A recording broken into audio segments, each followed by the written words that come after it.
Detroit Lions fans, Detroit Den 313 back with another episode. Before we get going, you know what to do. Continue with doing what you've been doing, banging that subscribe button. This thing has been going absolutely crazy.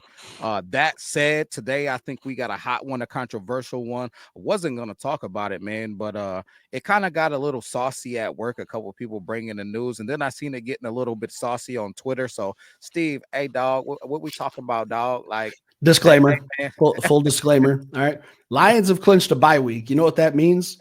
We get to have a little fun with some of the things we like to talk about. If you come to YouTube, you look to be informed, you look to be entertained. All right. This is more of an entertainment show. Okay. That's what makes us the best. Not everything is news. This happened. Hey, the Detroit Lions went from blue Gatorade to red. This is just two dudes sitting back. We're going to have a conversation. I don't know Will's opinion. He doesn't know mine, but we'll tee it up for the people. What's the topic for today? I mean, they see the thumbnail, they see the title. Tell them what's going on. Yo, dog, we at the barbershop, dog. We at the barbershop and we just talking, dog. Y'all gonna see why I'm talking like this right now, dog. But hey, bottom line is this, man. There's been, I'm just gonna take you back to backtrack to which is the even the reason why I'll talk about this at all. Because at first I was just like, I don't even really feel like dancing with it. But taking you back to last season, this is what was said. So let me pull it up and put it in here in the chat. So there's a backdrop. So people just don't think that we're just pulling things out of thin air. Let me see. You know, technology isn't my thing. So here we go. Article talking about Tyreek Hill says that he praises Jared Goff from last season and he would love to go play with him. Right. That's straight out of Tyreek Hill's mouth. Right. So at the time, he's under contract. It's like, man, it's not even a thing. It's not even a possibility. So while people immediately started on Twitter at that time and they were putting Tyreek Hill in a Lions jersey and they were talking about him getting traded and they're talking about all of this stuff. At that time, Steve, did we do a Tyreek Hill show? Did we jump on and say, oh, man, we got to do a Tyreek Hill show? Absolutely not.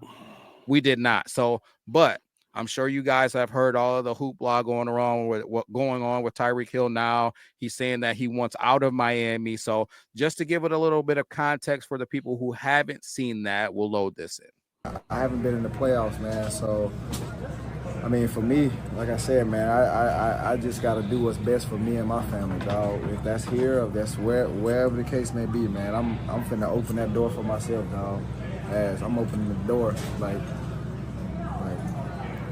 I'm out, bro. You know, so it was great playing here, but. I mean, you thinking about leaving here?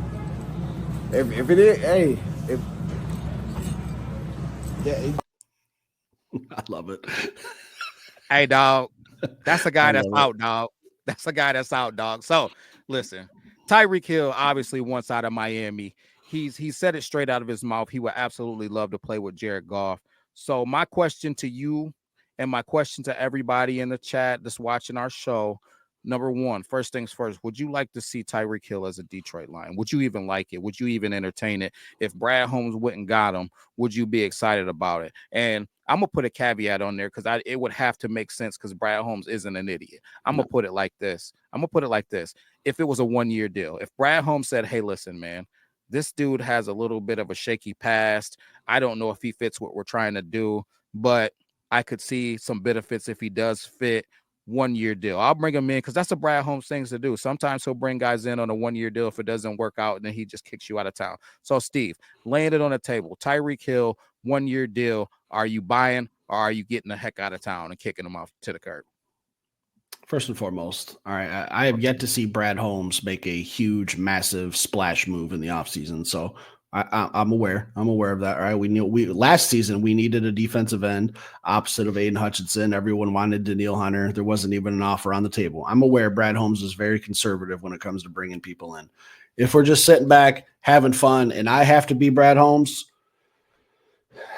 it's absolutely not going to happen with Tyreek Hill. Okay. It just can't happen. One, the biggest thing for me is, William, there's only one football on a football field. Okay. We have so many mouths to feed. We have so many weapons. I get it. I respect the hell out of Tyreek's game. He's probably a first ballot Hall of Famer. He's one of the best wide receivers in the game today. He's getting up there in age. I'm not going to say he's an old man or he's washed or anything like that, because I don't think he is. I think he's hindered by bad quarterback play down there in Miami with Tyreek Hill. And if you can name their backups, hats off to you, because I certainly can't name who the backups are when Tua's been out. So it's nothing to do with his play style or his electricity or what he offers on a football field. We have Jameson Williams. We have the best 2 running backs in the NFL. We have the slap merchant. I don't know if you've seen St. Brown's new clothing line that came out, so I'm going to drop that in there for him. Best wide receiver in the NFL. Sam Laporta, one of the best young tight ends in the NFL. Where would Tyreek Hill fit? You got to, I mean, what am I going to do? Say, hey, Tyreek, come here, sign a 1-year deal. I can't guarantee I get you the ball more than 3 times a game. I just, there's a lot of mouths to feed. So I don't think it's a fit. I think that in this offseason, a lot of people are going to want to come here because we're about to win the Super Bowl. There's going to be free agents flooding the city of Detroit. Hey, bring me onto this team. Let me play with you guys. I need to ring chase. Like, we're obviously a team that's probably going to win multiple Super Bowls within the next 5 years, if I'm being honest with you. So with that being said, Tyreek Hill, I think this team will probably have bigger needs. I don't need Tyreek Hill. How do you feel, William? Hey, I'm gonna tell you this: when it comes from a schematic standpoint, I can't even get the words out. I think, I'm giving you shit. Yeah. Oh yeah, I think that, man. When it comes to, let me just say, when it comes to scheme, let me make it easy. When it comes to scheme, I think that it's a no-brainer, man. Like I'm completely in another spectrum when I'm thinking about scheme. I watched the game, and I watch games all the time in a sense of the Minnesota Vikings were so scared of J-Mo. Like there was always a safety over top of J-Mo. Like, and if there wasn't a safety, there was a linebacker that was bailing from the box and running over the top of J-Mo. They did not give J-Mo an opportunity to have one-on-one man coverage where he could take the roof off of the defense ever. Now, there was opportunities where J-Mo ran guys off and Tim Patrick ran underneath. J-Mo ran guys off and Amon-Ra St. Brown ran underneath, or Laporta, right? Now, if I add another vertical threat to that, and I got both guys on both sides of the football, which you watch the Miami Dolphins do when Jalen Waddle is healthy on, once every blue moon to play alongside Tyreek Hill, that's exactly what those guys will do.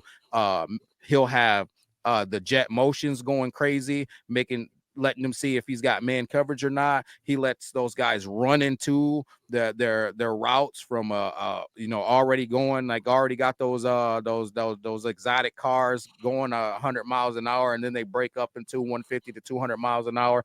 I think that's something that immediately you would be able to offer. And I don't know how a world where you got 2 vertical threats. Now we're going to take 2 safeties and have to decide whether you want both those safeties going over the top of those vertical threats or you don't. If you take 2 safeties out of that box with our run game, you're going to get absolutely destroyed. So that idea of this would excite me. A 1-year deal would be the only way that I would entertain it at all, though. Now, Tyreek Hill, he don't fit our freaking culture.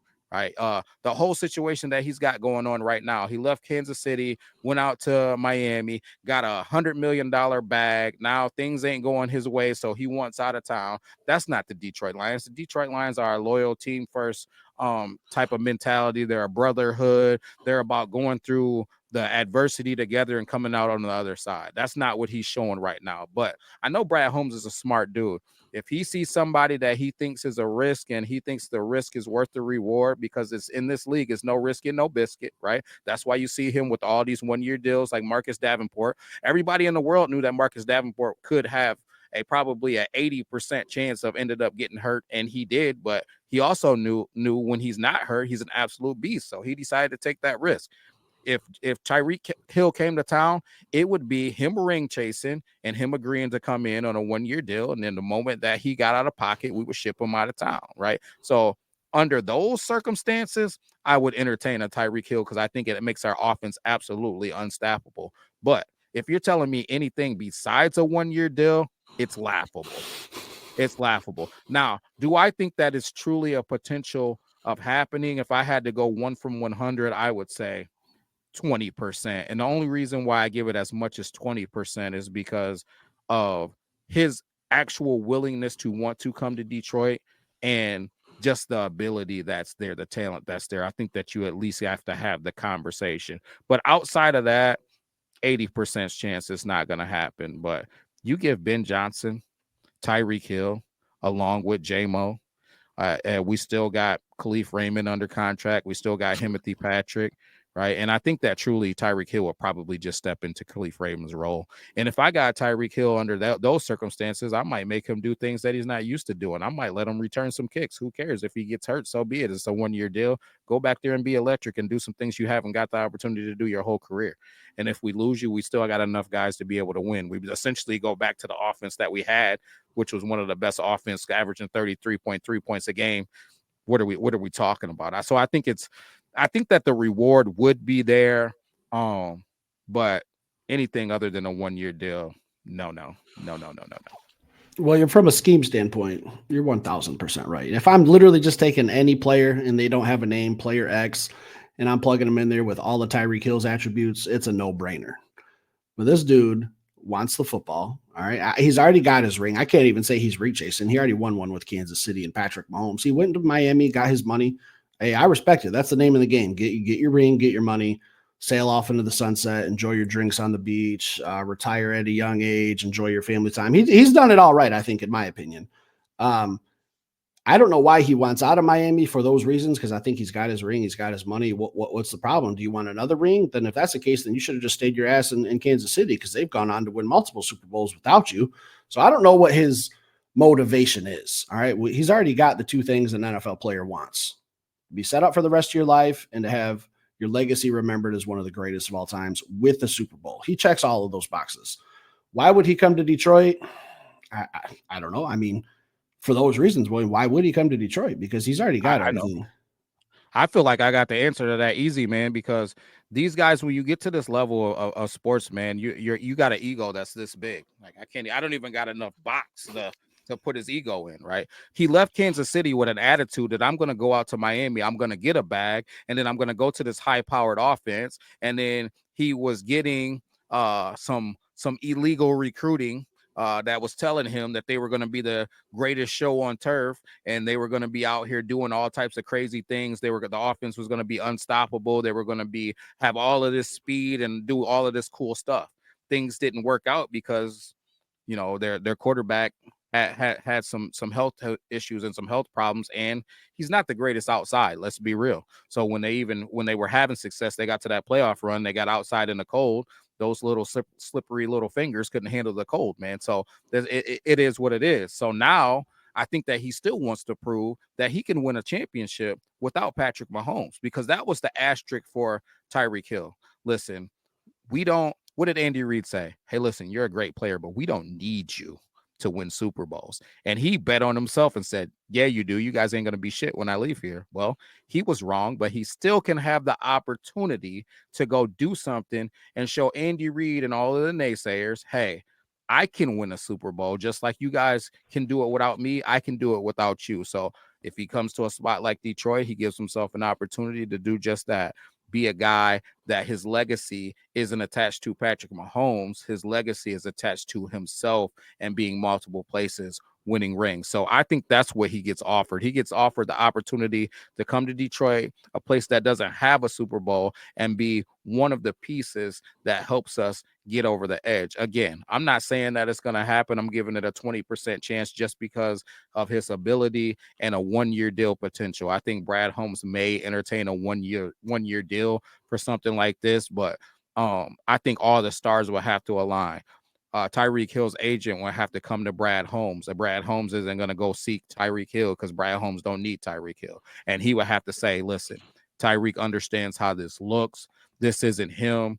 He was just trying to do and say what he had to say to get out of there. He's going to come to Detroit and be a humble servant to the Detroit Lions team and organization. It's not going to be about him. It's going to be about the team. I assure you, and I'm going to come in and just play my role, play my position, and try to help do what I can to bring a Super Bowl to Detroit. If he did those things and he came for a fair wage, he wasn't trying to gouge us, and he accepted a 1-year deal, I think there could be a potential there. But that would have to be all of those stars aligning. So, again, that's why I give it a 20% chance, 80% chance that it doesn't happen. But if it did, this offense the needle would get pushed forward. My opinion. William, talk to me. If I'm Brad Holmes, you just call me Steve Holmes for today, I guess. And I see Tyreek Hill's agent calling. I'm assuming he wants to go like play golf somewhere or something, because I have no interest in Tyreek Hill for everything you just said. I'm Brad Holmes. I'm going to say the same thing Andy Reid told you. I don't need Tyreek Hill. He'd have to come here for pennies on the dollar. All right. And I'm talking cheap, and I don't think that's the way he's going to go. I don't need Tyreek Hill. I have the best offense in the NFL already. What am I going to go from 33 points a game to 35? Big deal. I personally think that my draft class is probably going to be mostly on depth and adding defensive help, just in case I don't run into the same problems I have this year.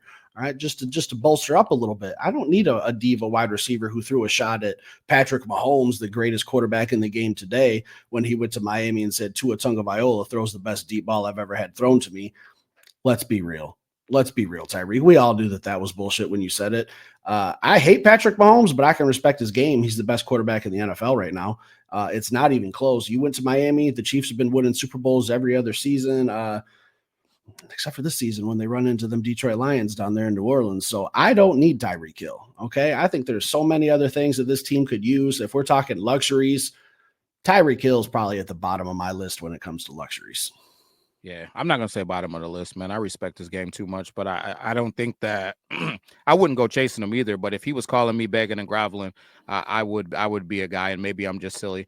I would be a guy that was at least entertaining it and seeing what he had to say. And I think if you're Brad Holmes in all of your greatness, man, you still haven't won a Super Bowl, so it's a little bit different when Andy Reid says, "Hey, listen, GFY, buddy." You know, I mean, it's GFY. Yeah, you know. So, but hey, listen, he can say that, man, because he's speaking from a place to where he's running out of fingers for his rings, man. But Brad hasn't got one yet. So until you get one, man, you better be doing your darndest to make sure that you're putting the best product out there. And if you believe that he can help, then you'll entertain it. And if you don't, you won't. But I think that this from a football standpoint, he could offer some things, but he also has to fit that locker room.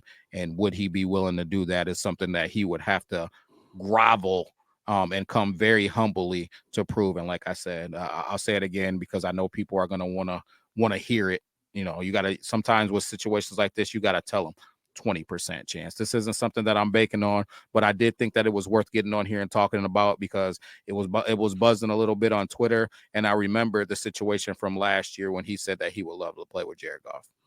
Yeah, I wouldn't even 20% is too high. I'll say 1 in 32. All right. There's one team in the NFL that's going to sign him. There's 32 teams in the NFL, so less than 20% for me. So I don't know. Listen, he's a great athlete, phenomenal wide receiver. Brad Holmes is going to have that Super Bowl when these talks start happening in 2025 because we're going to be the defending Super Bowl champs going into 2025, William. So you got to remember that. All right. When these conversations are going on, we're going to be fresh off of a Super Bowl parade that's coming up here in less than a month. So you got to put your mindset. You got to put your mindset in the right spots, my son. Absolutely. hey, when you're right, you're right. Anything else for tonight? That's it, man. Hit that subscribe button. Let's get it. Hey, again, listen, it's a Lions bye week. All right. We have some content we can put out where we can have a little fun. Not everything's got to be news, X's and O's, what the Detroit Lions do to win a game. We got a little time where Steve and Will can hop on here and do some episodes like this and have a little fun talking football. Yes, sir. Stick around, hit that like button. We'll be back with another show. Peace. Can't wait to see those clickbait comments, William. They're coming hot and heavy here real soon.